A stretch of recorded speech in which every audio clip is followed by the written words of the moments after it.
Hello everyone, my name is Michael O'Brien, and both myself and Josh Zanman would personally like to thank you so much for purchasing the Time Machine. Out of all of the book tests that Josh has put out so far, I'll be honest with you, this one is my favorite one. I'm super excited to talk to you guys about this book test. Now in this video here, I'm actually going to go over 3 methods that you can do with this book test. The first one, of course, being the original Zanman book test. If you've had any of other Josh's books, you should already be familiar with this method. It is the peak page method, of course. The second method is the Pegasus page. That is the time travel plot where the page is actually torn from the book, reappears inside of an envelope, and then the spectator that's been holding the book the entire time can actually go through and see that the page is missing from the book. The third method, the bonus method, is going to allow you to combine your Time Machine book tests with other books from the Zanman book test series. So what are you waiting for? Let's go ahead and pick up our copy of the Time Machine and get started. We're going to go ahead and take a look now at the original Zanman book test method. But first I want to go ahead and perform it for you guys using Time Machine so you can see exactly what it's going to look like in real time. I'm going to flip through the pages just like this. At any time you'll say stop. Once I do, you'll have a look at the first word on the page here, and I'll even look away so that I can't see it. Sound good? All right, say stop anytime you'd like. Stop right there. Go ahead and look at the first word on that page. Got it memorized? Perfect. I want you to go ahead and focus now on the word that you're thinking of. Spell it right out in front of you so that you see every single letter. Now focus on a letter somewhere in the middle of the word. You're thinking of the letter A, is that correct? All right, keep thinking about the word. You're thinking of, was your word father? It was. Very good. So, this is the way that this works. It's actually really clever. I'm able to know exactly which word you're looking at here by looking at the opposite page. Now, this is a method called flashback that was originally created by Larry Becker. Now, in the original version of flashback, the word was duplicated so that the word that the spectator is looking of here is actually also on the opposite page. Now, what Josh Zanman did was he took that very clever method and adjusted it. To make the book test examinable, he uses an antonym principle so that the word I'm peeking at on the opposite side here is the antonym or the opposite word that the spectator is looking at on this side. So there's a couple things that we have to keep in mind here. There are actually 2 words in play. The first word is the target word. Now that is the word on the top left corner of the page here. That is the word that the spectator is going to look at and memorize. Then, of course, we have the peak word. The peak word is going to be the second to the last word over here on the right page. And that, of course, is the word that you're going to peek at and is the antonym of the target word. So let's go ahead and see what this looks like now. As I flip through the pages, the spectator will say stop at any time. Once they say stop, I'm simply going to look at the peak word here while tapping with my right index finger and telling them to look at the first word on the left page, the target word. Now, I have the book angled up just enough that I can actually see down over it and look right at the peak word. You don't want to have it up too much or too extreme an angle like this, because then, of course, the spectator will think maybe I'm just actually peeking at the word, right? So just enough that you can actually see the word that you're looking at here. And I already know that this word is down because I'm peeking at the word up on the peak page here. So let's go ahead and put this into actual performance now, okay? As I flip through the pages, I'm going to ask the spectator to say stop.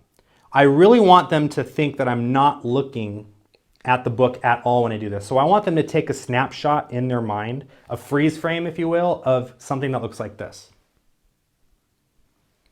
Later in their mind, when they're explaining it to their friends, I want them to truly believe that I wasn't looking at the book at all. So let's go ahead and look at the beats of this now. As I flip through, you'll say stop anytime you'd like. Oh, in fact, I'll go ahead and look away. So now as I flip through, I'm going to be looking away until they say stop. Once they say stop, I'll kind of shift my body and tap. It's at this moment I'm going to take a quick peek at the peak word there. So I already know that the word that they're looking at is more because I'm looking at less on the peak page. I tap and I say look at the first word on this page and then look away. So here it is at speed. I'm going to look away. You say stop anytime you'd like. Right there. Go ahead and look at the first word on that page there. Got it? And your word is smile. Now, the cool thing is every single page is like this, so there's no reason to force a page.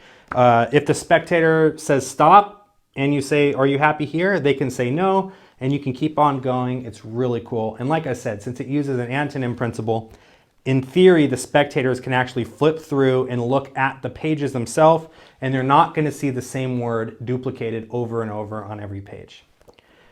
So now, let's go ahead and take a look at some performance ideas using this original Zanman book test method. Because a lot of us, we get super excited, we know what word the spectator is thinking of, and we want to immediately blurt it out. And if we do that, of course, it will not seem so much like mind reading, but more like I instantly knew what word they're thinking of. So you want to play the part of an actor, a mind reader, someone that is really letter by letter trying to figure out exactly which word it was that they chose. So here's a couple of different ideas for you. The first one is called the letter in a word principle by Banachek, and it goes something like this. Say stop anytime you'd like, right there. Perfect. Go ahead and look at the first word on that page. Got it?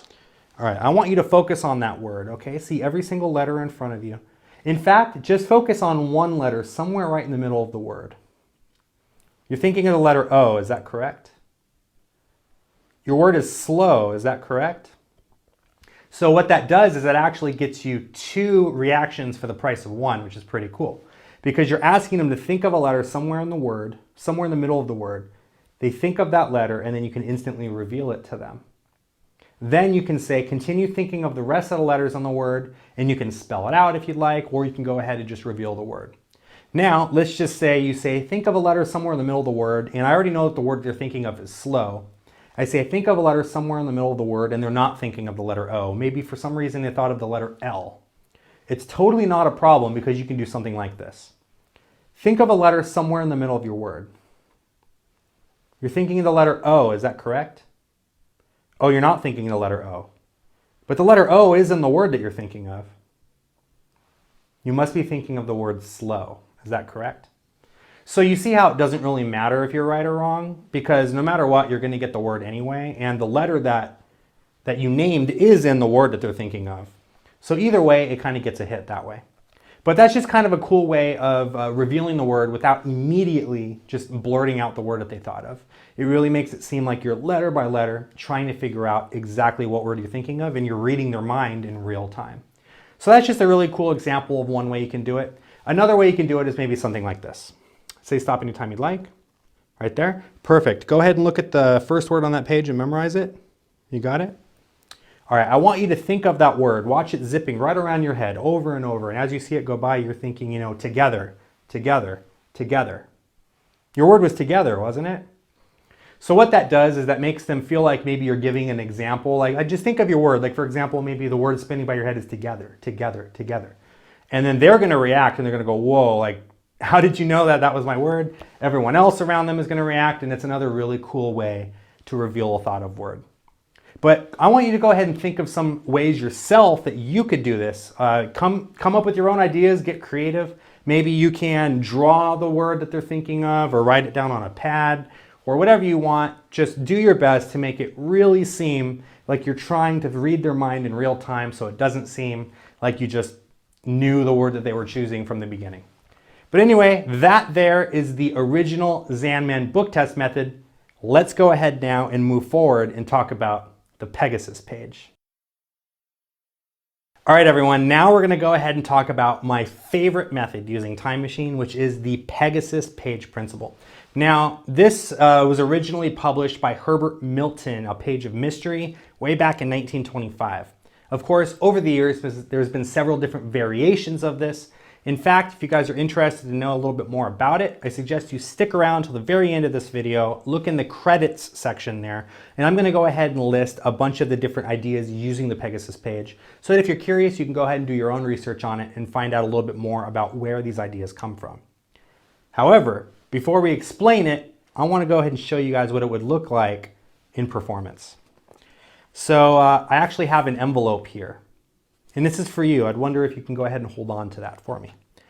But first, I want you to go ahead and say stop anytime as I just flip through the pages here. You say stop, and we're going to go ahead and get a word. Right there? Perfect. go ahead and look at the right-hand page over here. And I want you to look at any word on that first line. Memorize that word. Make it a good word, a long word, an interesting word, one that's really easy for you to visualize and easy to remember. You got it? Oh, and also go ahead and have a look down at the bottom and memorize the page number as well. You got it? Perfect. I want you to hold on to this book now. And I have to ask you a question. Are you aware that time travel, if it were ever possible, is possible in this exact moment? I know what you're thinking. You're thinking that's kind of crazy, but it really is true. In fact, I know in 5 years' time, someone is going to invent the very first time machine.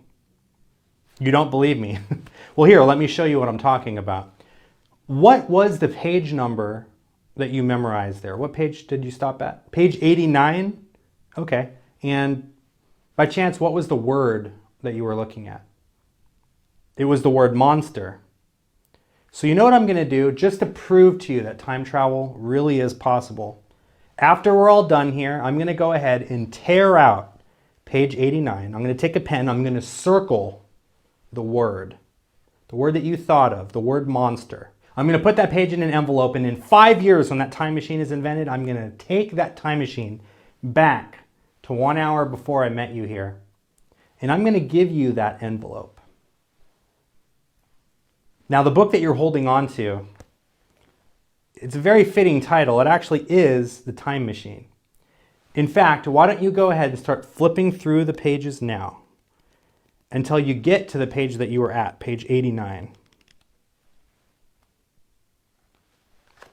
You'll notice something very interesting. Page 89 has been torn completely out of the book. But remember, I gave you an envelope.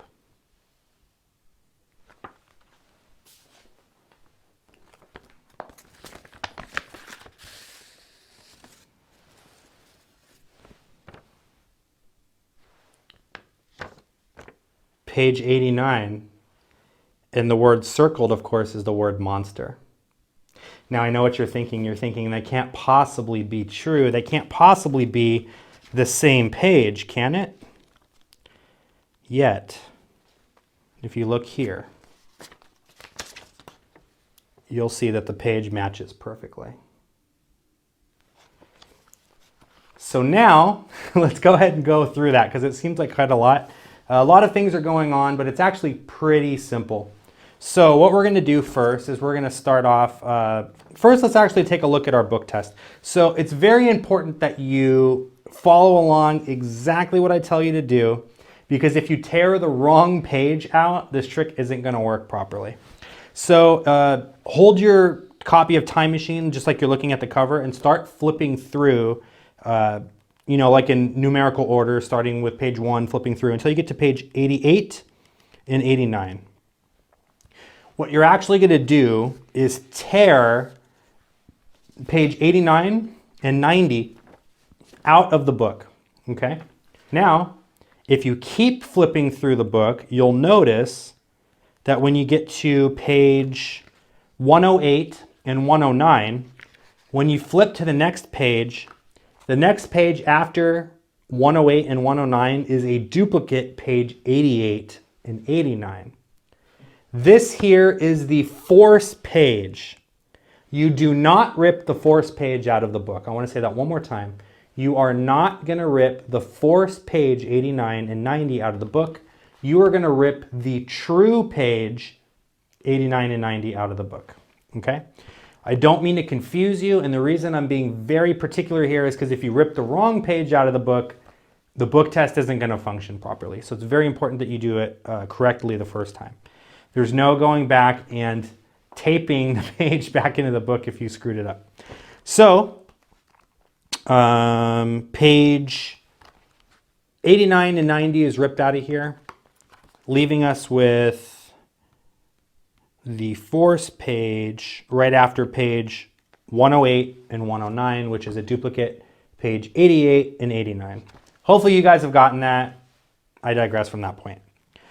So now, something that's really interesting to know is you actually have the opportunity to choose yourself. Do you want to do the Pegasus page, or do you not want to do the Pegasus page? You do not have to rip the page out if you don't want to. Josh Zandman actually made sure that regardless of whether or not you rip the page out, that the book test, the original Zandman test method, will function exactly the same way. So for example, let's just say you're doing the original Zandman test method and you accidentally stop at the Pegasus page. You can have them look at the first word here. They won't notice that the word is torn out or that the page is torn out because they're only really peeking at this first word here on the left-hand page. But it doesn't matter whether you tear the page out or not because the page on the opposite side, the peek page, whether it be the page that you torn out or the page after it, page 91, has the same word after as the peek word because the target word for the spectator is before. It'll always be the word after on the peek page, whether it's page 91 or page 89. So if you decide to keep it in or not, it's completely up to you. It'll still work exactly the same way. So that's just something that I wanted to let you guys know so that you don't have to tear the page out of the book if you really don't want to. So now let's set this up, okay? We're going to take the Pegasus page here and we're going to place it inside of an envelope. The envelope is sealed and handed to a spectator to hold on to.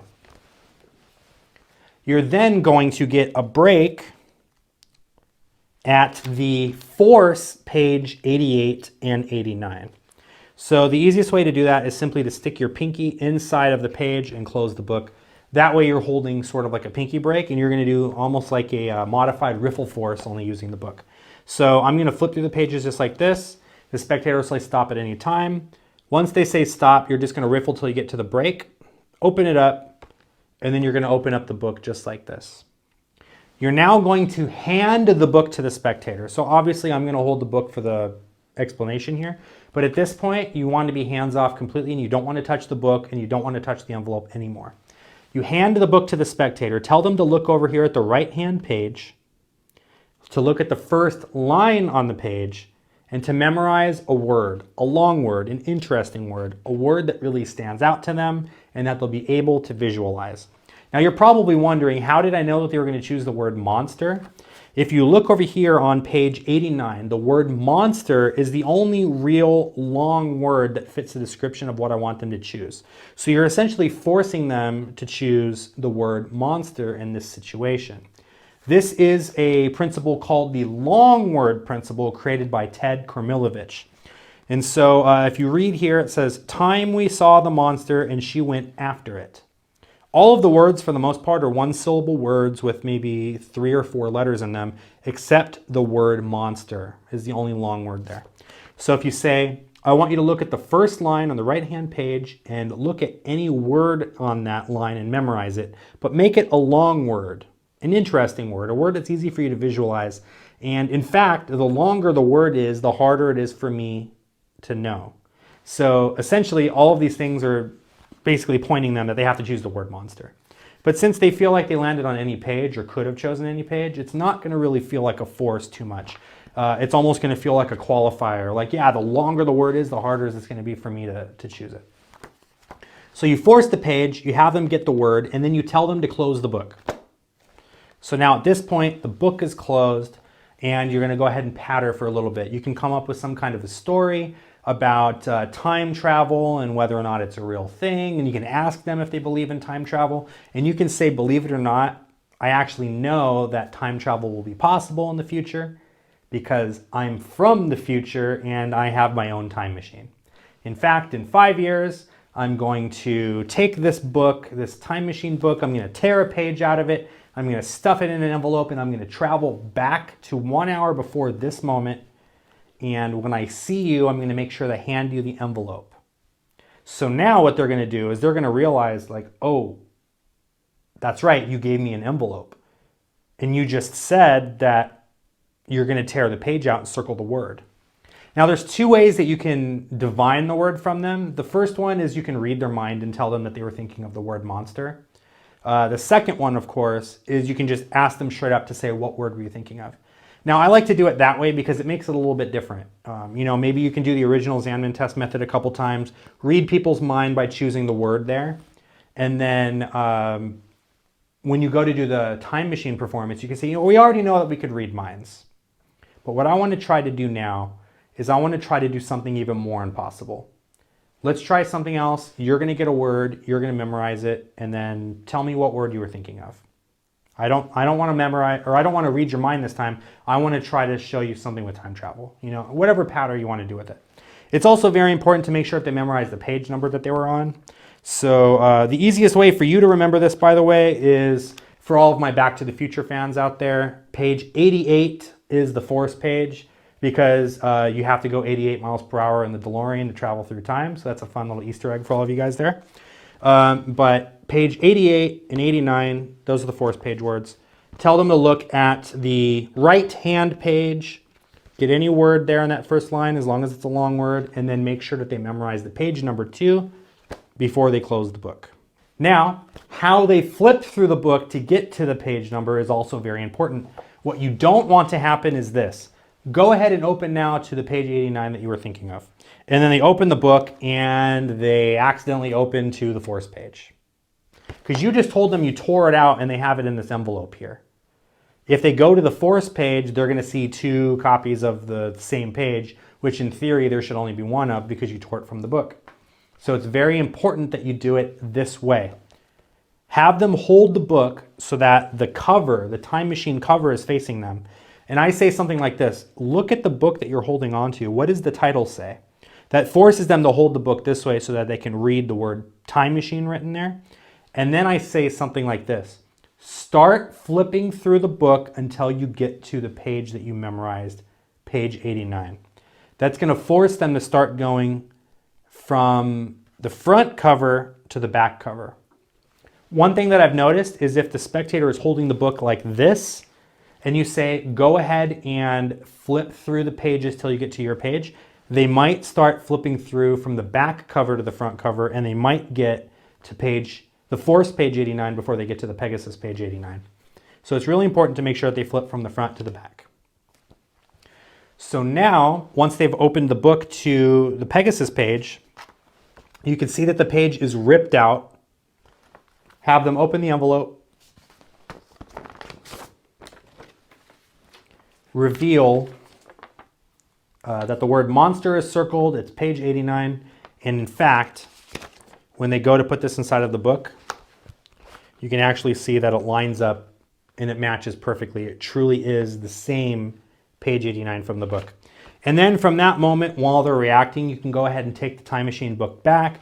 That way they don't get curious and start flipping through the book, because the last thing that you want them to do again is to flip through and find the duplicate page 88 and 89.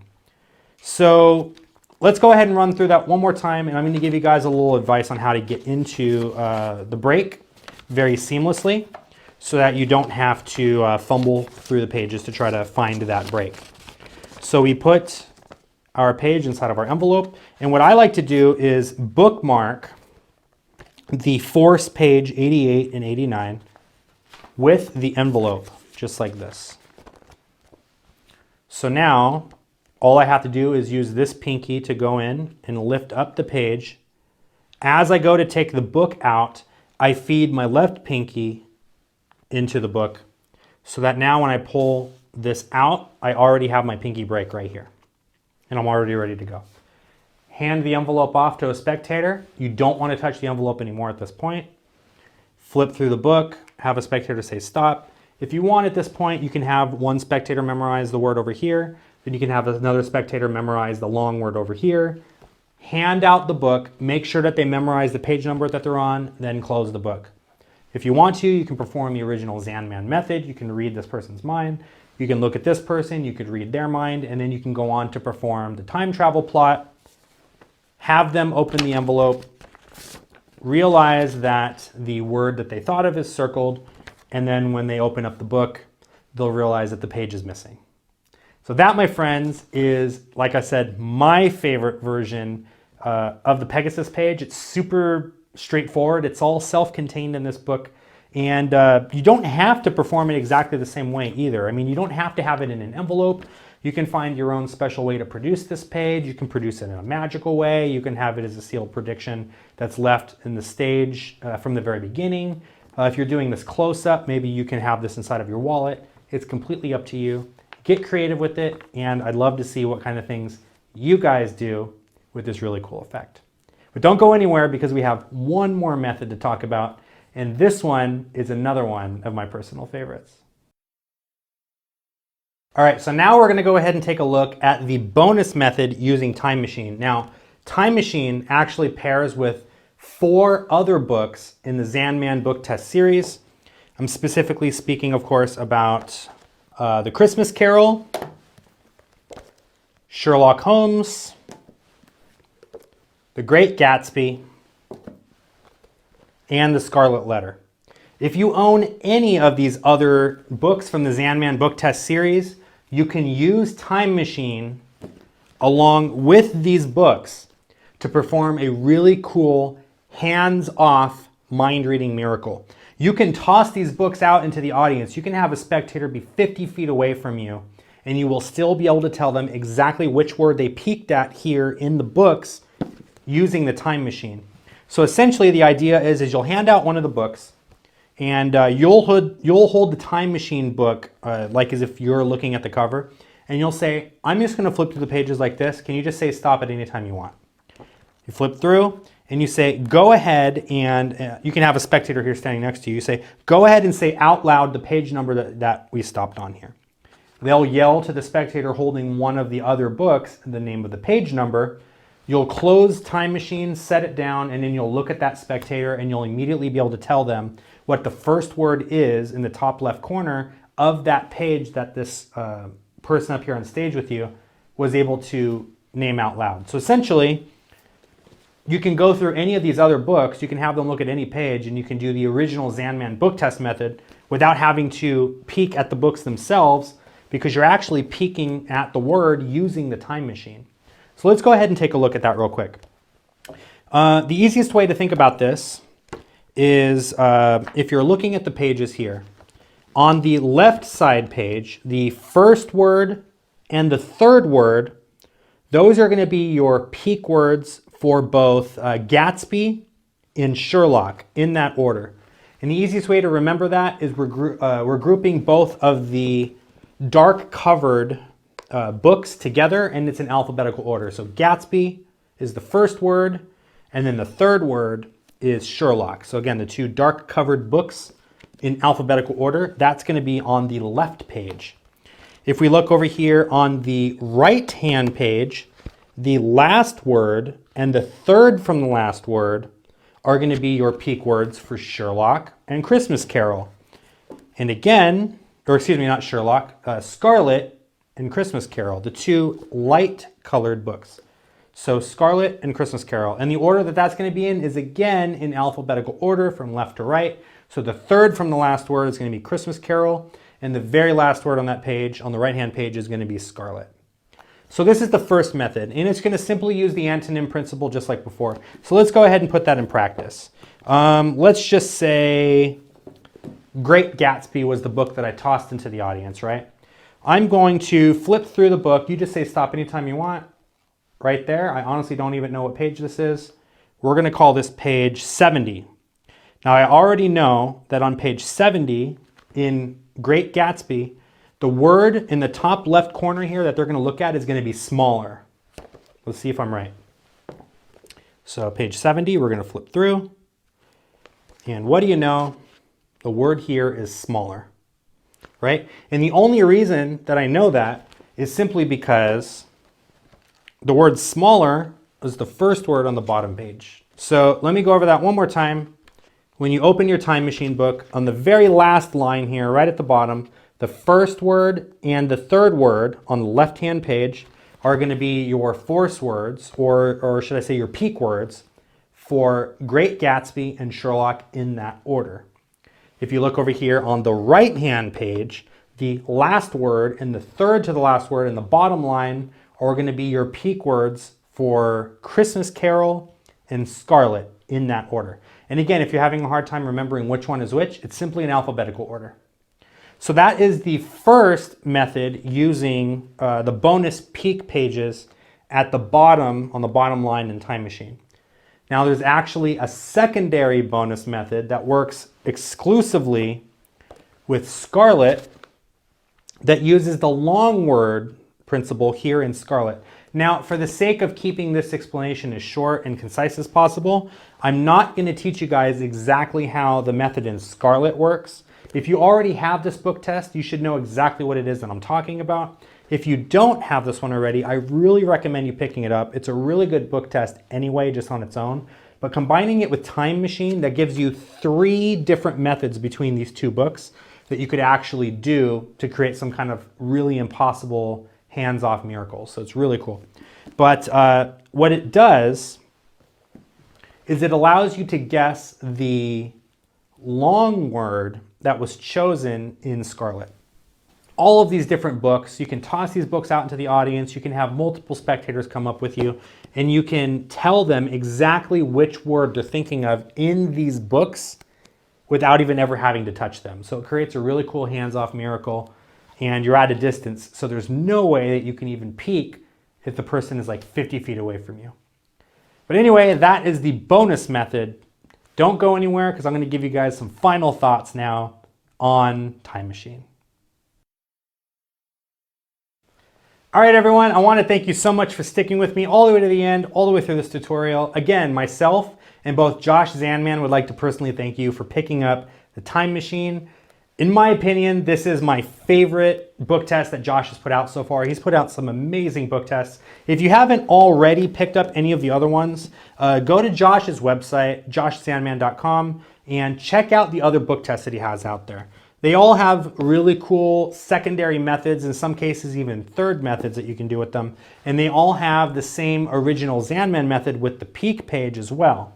So there's a lot of really cool stuff you can do with it. You can do them individually, you can use them all together. And there's even an exclusive title on Josh's page that you can't get anywhere else. He's only made like 100 of them. If there's any left at the time that you guys are watching this tutorial, I really suggest you hop in there and check it out because I will give you guys a little secret. The exclusive title uses the same bonus method as Time Machine. So if you really like the ability to be able to toss the books out into the audience and read their minds without even touching them using the peek method here at Time Machine, you can use it using that exclusive title as well. And the cool thing about the exclusive title is that the title isn't published anywhere. You actually won't know what book you're getting until you receive it in the mail, which means is if you're worried that people are going to look up the book test that you just performed for them, like on YouTube or something, there's not going to be anything anywhere that says the name of the title. So you have your own unique title that only a limited number of copies have been made for,